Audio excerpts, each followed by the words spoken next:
दोस्तों जरा ध्यान से सुनिएगा। बाबा रामदेव कहते हैं कि योगा कीजिए और स्वस्थ रहिए, फिर ये पतंजलि के दवाई क्यों बना रहे हैं? बात तो सही है। किसी भी लड़की को अपना दिल और बच्चों को मोबाइल नहीं देना चाहिए, क्योंकि मिलते ही ये दोनों गेम खेलना शुरू कर देता है।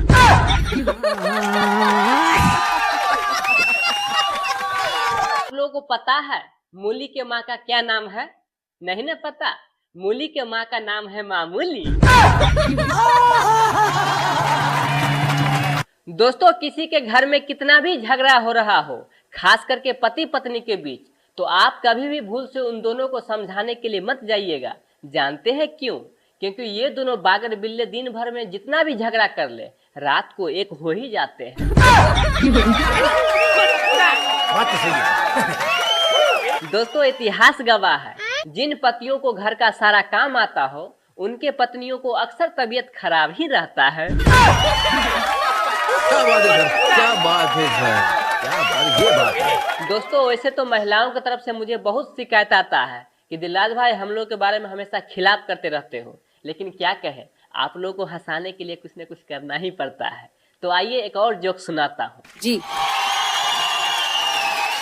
दोस्तों पत्नी और सरकार दोनों एक जैसी होती है, दोनों को चुनने का मौका हम लोग को मिलता है, लेकिन चुनने के बाद ये दोनों किसी का नहीं सुनते।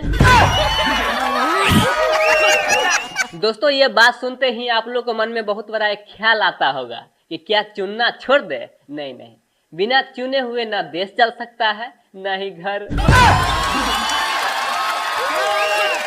दोस्तों पत्नी के सच्चाई जानना हो तो ये डायलॉग सुनिए। एक पत्नी अपने पति के गाल पे जोरदार थप्पड़ लगा दी, तो पति बोले, अरे क्यों मारी हो जोर से थप्पड़? तो पत्नी बोली, आपके गालों पे एक मच्छर खून चूस रहा था, मजाल है कि मेरे रहते हुए कोई दूसरा खून चूस ले।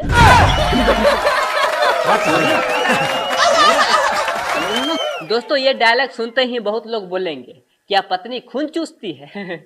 आइए बताते हैं। एक पत्नी अपने पति को सलाह दे रही थी कि देखिए जी, आप सुबह सुबह उठ के चुकंदर खाया कीजिए। तो पति बोले, अरे ये क्यों खाए? तो पत्नी बोली, देखिए चुकंदर खाने से खून लाल और गाढ़ा होता है। मतलब समझ रहे हैं ना, खून तो चाहिए ही, पर वो भी हाई क्वालिटी का।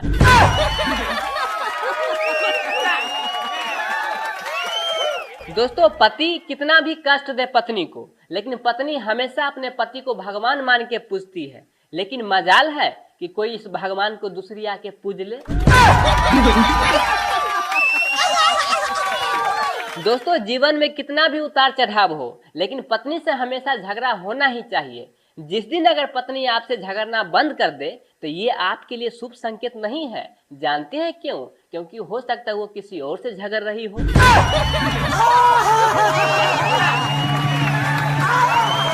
दोस्तों जिस दिन आपके पत्नी से ज्यादा झगड़ा हो जाए तो क्या करना है, आइए बताते हैं। बस जिस दिन आपके पत्नी से ज्यादा झगड़ा हो जाए तो आप रसोई घर में जाइए और मसाले के सारे डिब्बे को कस दीजिए। फिर देखिए कमाल, खाना बनाते वक्त वो खुद आएगी और बोलेगी, ए जी सुनिए ना, थोड़ा डिब्बा को ढीला कर दीजिए ना।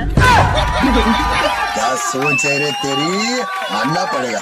दोस्तों एक बार पति अपने पत्नी से बोले कि तुमने मुझ में ऐसा क्या देखी थी जो मुझसे शादी कर ली? तो पत्नी बोली, मैंने छुप के बालकनी से आपको देखा था बर्तन मांजते हुए। दोस्तों वैसे तो पत्नी चालीसा बहुत लंबा होता है, हम आगे भी आपको सुनाते रहेंगे। थोड़ा हम आगे बढ़ते हैं, यानी आपके पत्नी के मायके के तरफ जी। दोस्तों जो शादीशुदा औरत ट्यूशन अपने मम्मी से ले रही हो, उनका घर कभी नहीं बच सकता। बस दोस्तों आज भर के लिए इतना ही रहने दीजिए, वरना घर पे बीबी बहुत पकड़ के कूटेगी।